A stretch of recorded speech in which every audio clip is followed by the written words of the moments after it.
Mr. President, 3 weeks. It's been 3 weeks since Democrats shut down the government.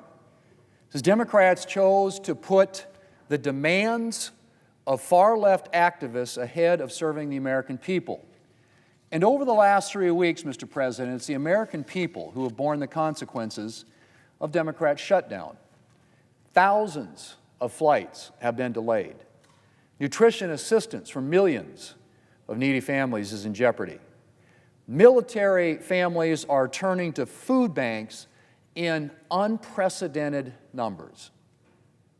The Democrats are apparently willing to prolong the suffering until their far-left base is satisfied. Mr. President, we've given Democrats here in the Senate numerous opportunities to end the shutdown. We've held now 11 votes on a clean, nonpartisan, continuing resolution to end the shutdown and the pain that comes with it. And they said no every time. We give Democrats an opportunity to consider the bipartisan defense appropriations bill, something that I might add passed the Senate Appropriations Committee 26-3 in an overwhelming bipartisan vote. We gave them an opportunity to consider that here on the floor so we can at least protect our national security and pay our troops. Democrats called it unacceptable and a distraction to pay the troops. We even offered to give them a vote on a health care proposal of their own design if they vote to reopen the government. The answer again was no. Mr. President, I don't know what Democrats are looking for. But if they're looking for Republicans to give in to their hostage-taking, they should think again. I've been very clear since the beginning. On the first day of this shutdown, I said Republicans would be perfectly willing to discuss the issues Democrats are raising, but only after we reopen the government. I said, and I quote, quoting myself here, we're not going to engage in bipartisan discussions while Democrats are holding the federal government hostage to their partisan demands, end quote. And interestingly enough, Mr. President, that's the exact same position the Democrat leader espoused during the 2013 shutdown. He said then, and I quote, "As we said 1,000 times, we are happy to discuss how to fund the government, not with a gun to our head. Open up all the government, and then we can have a fruitful discussion.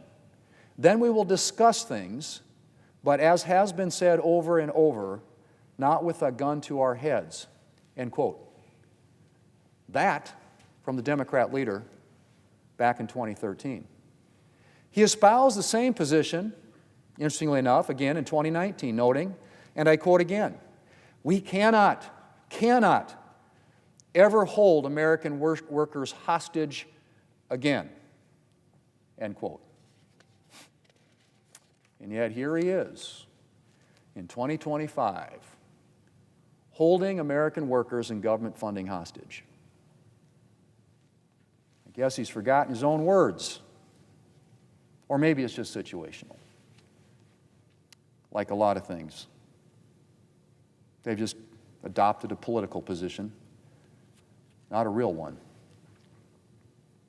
Mr. President, Republicans are ready to sit down with Democrats just as soon as they stop holding the government hostage to their partisan demands.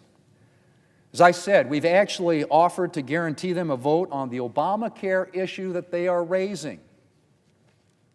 But Democrats continue to dig in.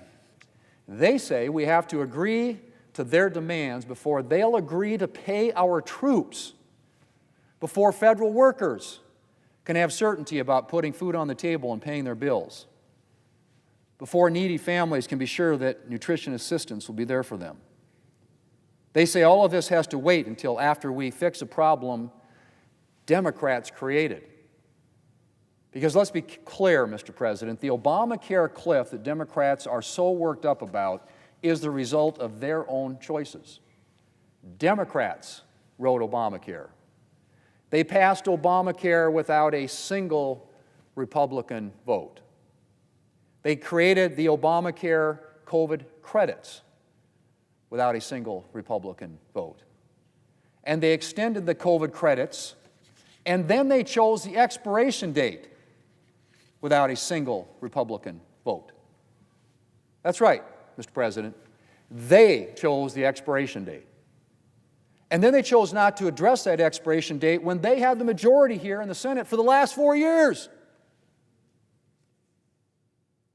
But now they want you to believe that this is somehow a Republican health care crisis? Give me a break. Give me a break. Mr. President, if Democrats truly want a discussion on how to fix the health care mess they created, then they should be voting to reopen the government. And we have a bill right there at the desk that will do just that. It's clean. It's nonpartisan. It has no Republican policies. It has no partisan policy riders. It just extends current funding levels for a few short weeks until we get an opportunity to finish the rest of the appropriations process. And right now, Mr. President, we are just 5 Democrat votes away from passing that here in the Senate and sending it to the White House for President Trump to sign. And if just a handful of Democrats would step forward, we could reopen the government literally in a matter of hours. Today. As I said, Mr. President, from the very beginning of the shutdown, I've made it clear that if Democrats reopen the government, we can immediately sit down and talk about the Obamacare cliff that they've created. Instead, Democrats have wasted now 1, 2, 3 weeks. We could have been having those discussions. And while the American people have suffered, Democrats have been courting praise from the far left. They spent their time looking to be praised for fighting against President Trump when they could have been working with him and with Republicans on solving a problem that they claim to be concerned about. Mr. President, I'll say it again. Republicans are ready to go to work. We've been ready. We're just waiting for Democrats to take yes for an answer.